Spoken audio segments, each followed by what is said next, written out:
السلام علیکم ورحمۃ اللہ وبرکاتہ۔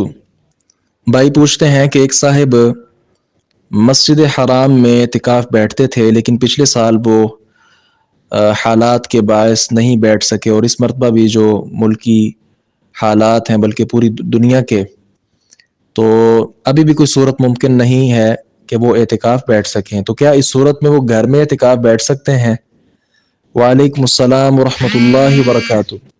یہ اصول یاد رکھ لیں کہ جو اعتکاف ہے اس کا تعلق ہی مسجد کے ساتھ ہے۔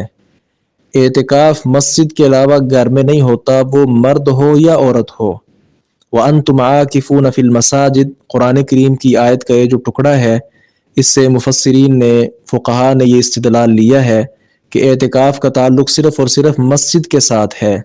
پھر آپ دیکھیں نا، نبی مکرم صلی اللہ علیہ وسلم کے ہاں آپ نے اعتکاف مسجد میں کی ہے، تمام صحابہ کرام نے بھی اگر کیا تو مسجد میں کیا ہے، کسی صحابیہ نے اعتکاف کیا تو بھی مسجد میں کیا ہے۔ تو گھر میں اعتکاف کرنے کی الگ سے کوئی دلیل بھی موجود نہیں ہے۔ اسی بنیاد پر وَأَنْتُمْ عَاكِفُونَ فِي الْمَسَاجِدِ والی آیت کریمہ کو بھی مد نظر رکھ کر اہل علم نے یہ واضح کیا ہے کہ اعتکاف کا تعلق صرف اور صرف مسجد کے ساتھ ہے، وہ مرد ہو یا عورت ہو، گھر میں اعتکاف نہیں ہوتا ہے۔ باقی اگر آدمی کا ارادہ ہے وہاں اعتکاف کا، اور وہاں اعتکاف کے لیے حالات کے سبب کوئی گنجائش نہیں ہے بیٹھنے کی، تو اللہ تعالیٰ سے اجر کی امید رکھیں۔ السلام علیکم ورحمۃ اللہ وبرکاتہ۔